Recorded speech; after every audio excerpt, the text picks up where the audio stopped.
Buenos días y muchas gracias, Juan Manuel, por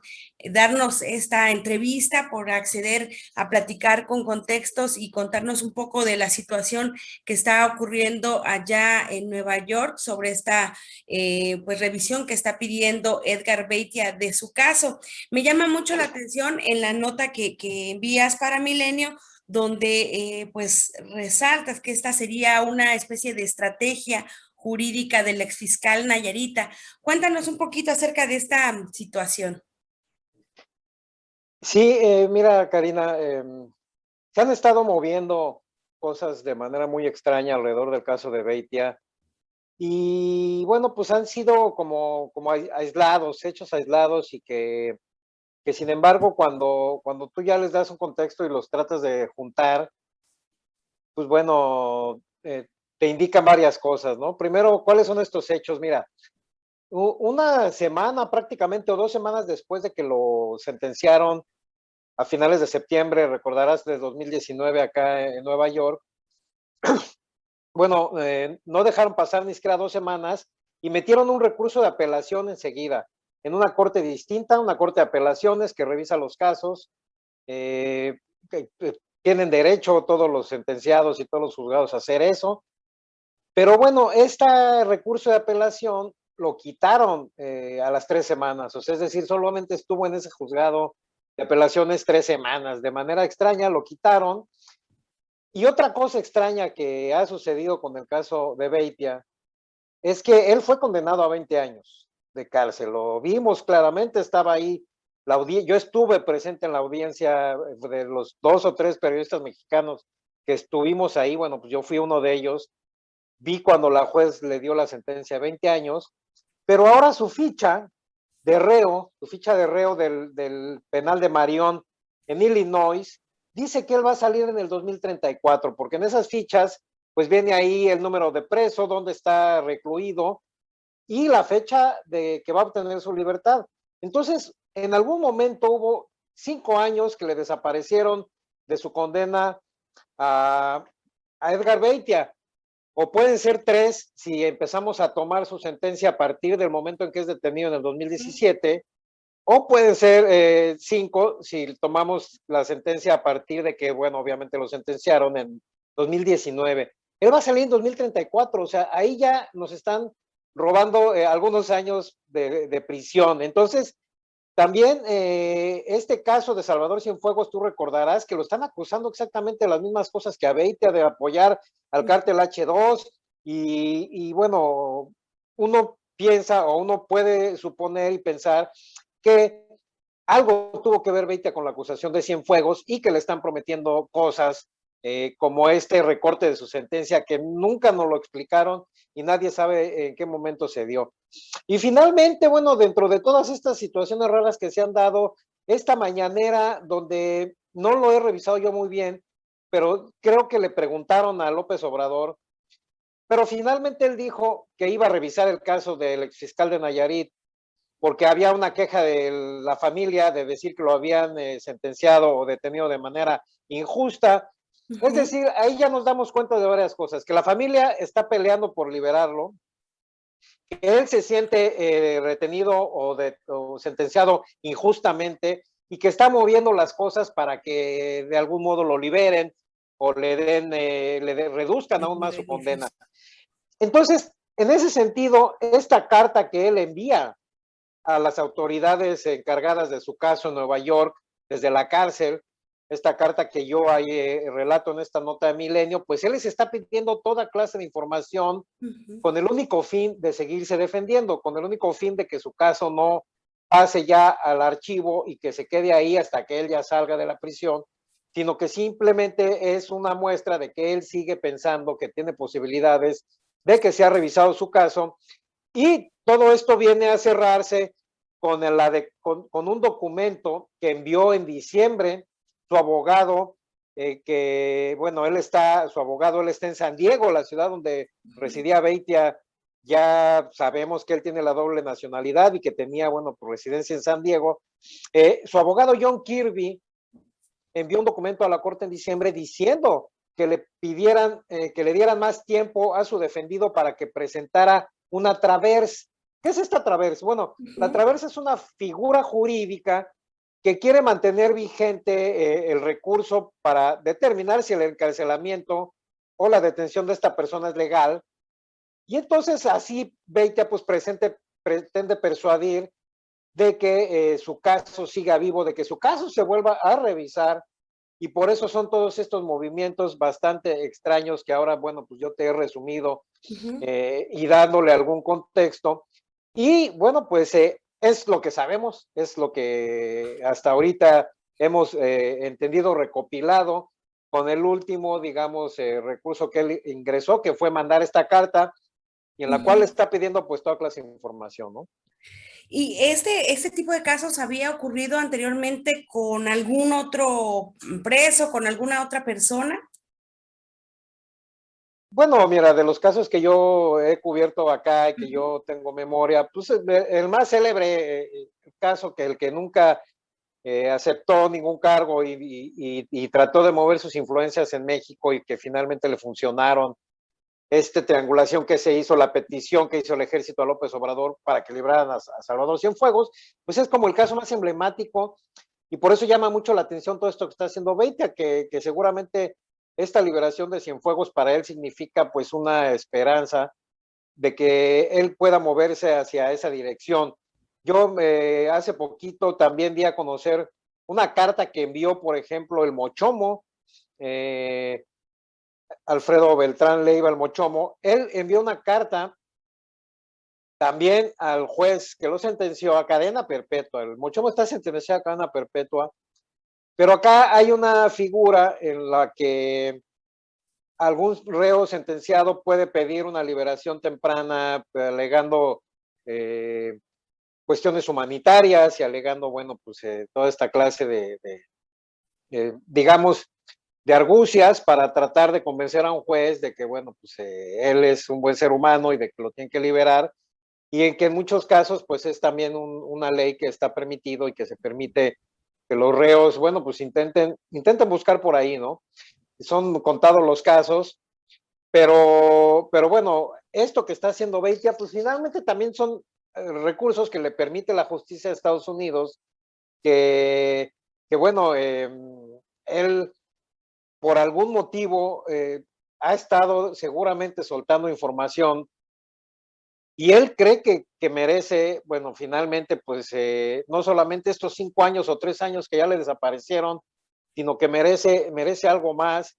y bueno, pues no va a dejar de buscarlo hasta que finalmente pues lo consiga o finalmente su caso quede completamente archivado, ¿no? También en la sentencia, cuando le dieron los 20 años de prisión, habían otros 5 además domiciliarios, o sea, iba a tener que pasar otra pena en domicilio. ¿No están tampoco estos 5 años domiciliarios? Bueno, eso ya no tendrían que ver con los años que está en una prisión, Ujú. seguramente seguirán vigentes, son 5 años a revisión, ¿no? En los que tiene, más que domiciliarios, bueno, pues él tiene que informar si es que piensa cambiarse de ciudad, si es que piensa cambiarse de casa, es decir, puede estar en libertad, pero tiene que ir con su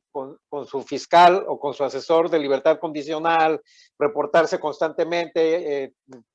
por lo menos cada mes, ¿no? Tener como contacto y no salirse de la ciudad o avisar si es que tiene que salir por algún motivo. Pues sí, es una especie como de 5 años de vigilancia muy estrecha, Ujú. que esos pues no cambiarían o no han cambiado eh, y no tienen relación con los, digamos, 20 a los que presuntamente lo habían sentenciado y que ahora pues ya los redujeron, no sabemos por qué, ¿verdad? Incluso cuando fue la sentencia, la juez consideró que era muy buena persona en Nayarit, que había apoyado a gente humilde, que se había dado de comer a los pobres, para reducir esta cadena perpetua que inicialmente había pedido el Estado en su contra. Este tipo de consideraciones, pues sí llama la atención con todo este contexto que nos estás relatando, con toda esta situación de incluso de que esté desaparecido 5 años de la condena. Y bueno, suena a que estaba colaborando bien y que lo sigue haciendo, pero pues acá en Nayarit por lo menos hay todavía el temor de que pudiesen liberarlo y que regresaran a Nayarit, porque bueno, acá a pesar de que hay pues también órdenes de aprehensión y todas estas denuncias que ya las personas han promovido ante la Fiscalía General del Estado, pues cabe esta posibilidad de que los jueces pues determinen otra cosa y quizá Nayarit no pise la cárcel. Sí, o sea, finalmente pues es un hombre, primero que entiende mucho de leyes, ¿no? Que entiende mucho cómo puede moverse. No es un, digamos, acusado por narcotráfico común. Normalmente, bueno, pues son gente iletrada, con todo respeto, pero bueno, pues normalmente el caso de él es distinto, pues él es un abogado, hasta donde entiendo, fue fiscal, o sea, entiende muy bien todos estos formas de defenderse y todas estas argucias que está intentando. Pero bueno, ahora que tú mencionas, por ejemplo, la jornada de la sentencia, pues sí, también en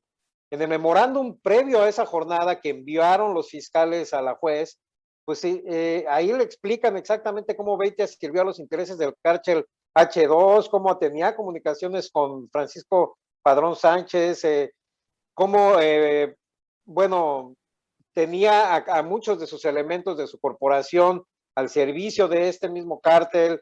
y él mismo aceptó, ahí en esa sentencia, él mismo aceptó que sí, que efectivamente había cometido muchos errores y que efectivamente había hecho parte de lo que le estaban señalando. Entonces, bueno, pues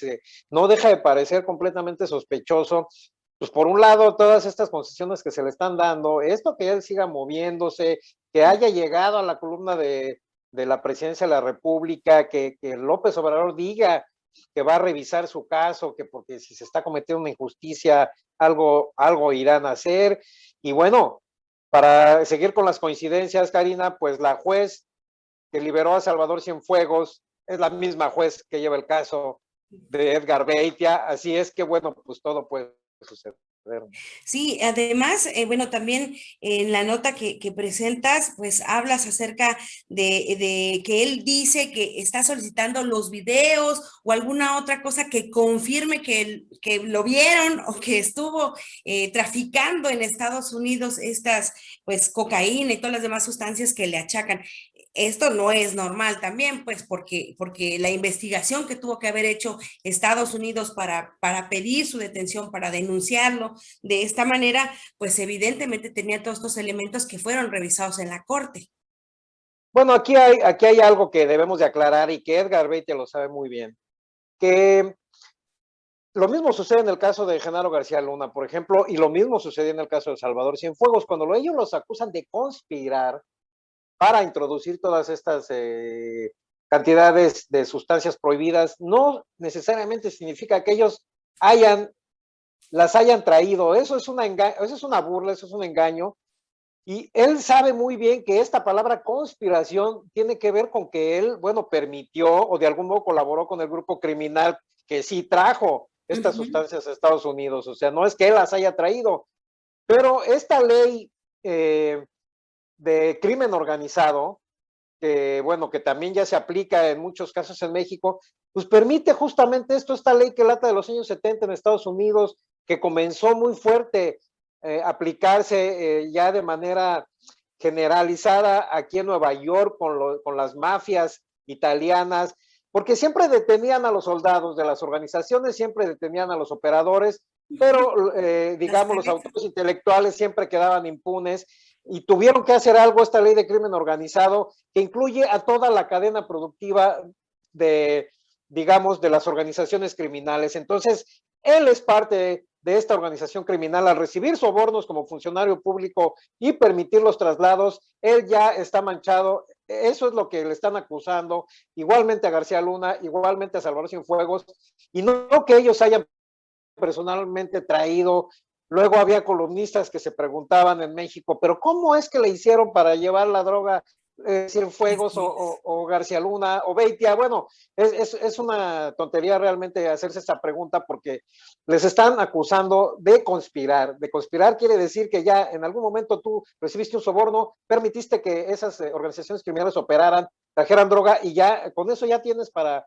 que te acusen de crimen organizado, que es las acusaciones que tienen todos ellos, ¿no? Y sobre todo porque era una persona, un funcionario, valga la redundancia, en funciones, que estaba a cargo de la fiscalía y que desafortunadamente, pues también en ese tiempo en funciones ya se le achacaban todas estas cuestiones de desaparición, de tortura. Incluso nosotros a través de una investigación que hicimos en Mexicanos contra la Corrupción, logramos obtener un audio de personas que estaban reunidas con él, estaban en la mesa de la fiscalía y detrás de toda la plática que tenían se escuchaban los gritos de personas en su oficina alterna, o sea, la de atrás. Entonces, estamos hablando de un personaje, pues, que está envuelto no solo en un asunto legal por conspiración, que podría sonar, pues, lo menos, ¿no? Sino que hablan de tortura, de una especie de persona que tiene también algún trastorno psicológico y que, pues, incluso si llegase a salir de la cárcel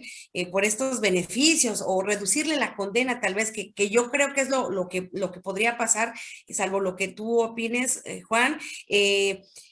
pues tendría que cumplir otro tipo de condena por estos otros señalamientos, y a lo mejor ya no solo por el Estado, sino por cortes, incluso internacionales de derechos humanos.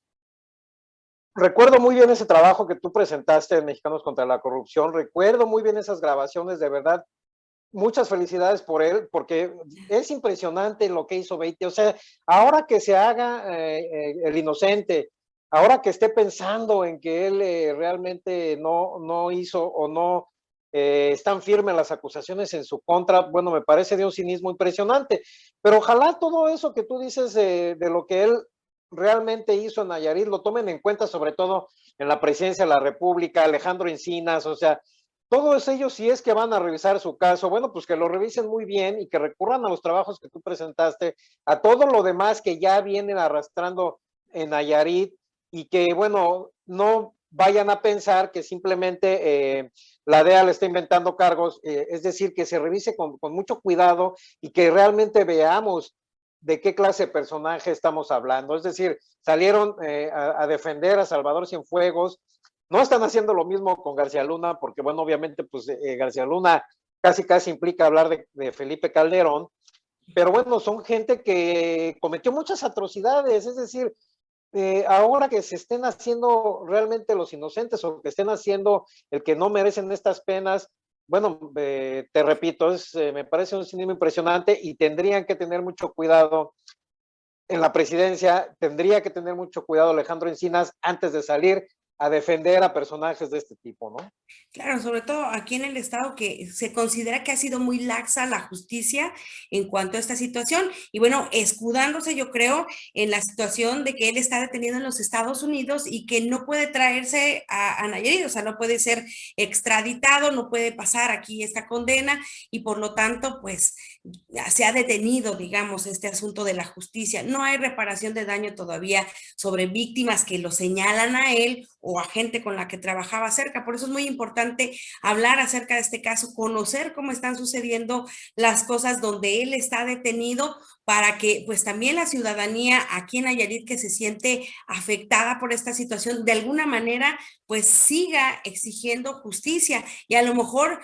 pues que no se quede al plano local y ni al federal porque estamos viendo pues esta situación de las revisiones con compasión que hace ahora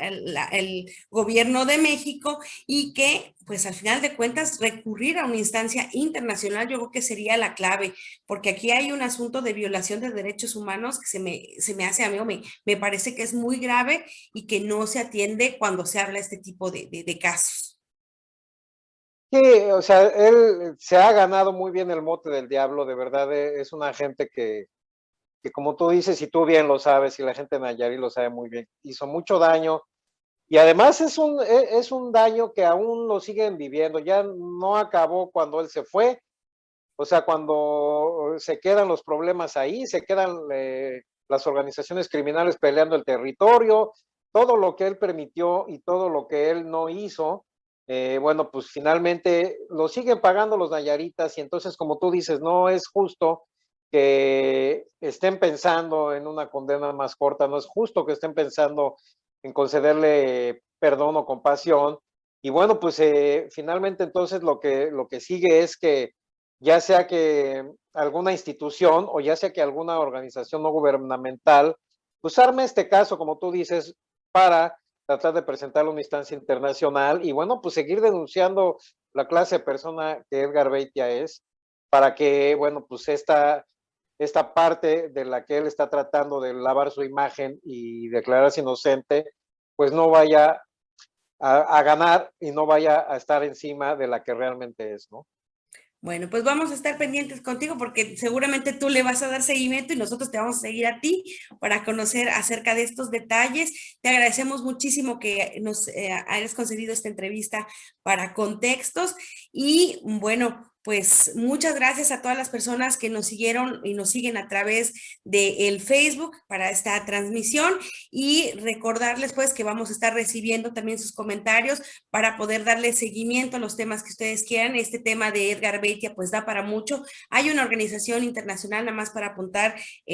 Juan, IDEAS, que está atendiendo el asunto de las desapariciones, la ha llevado hasta instancias internacionales de la ONU, al Comité de Desapariciones, para que se pueda revisar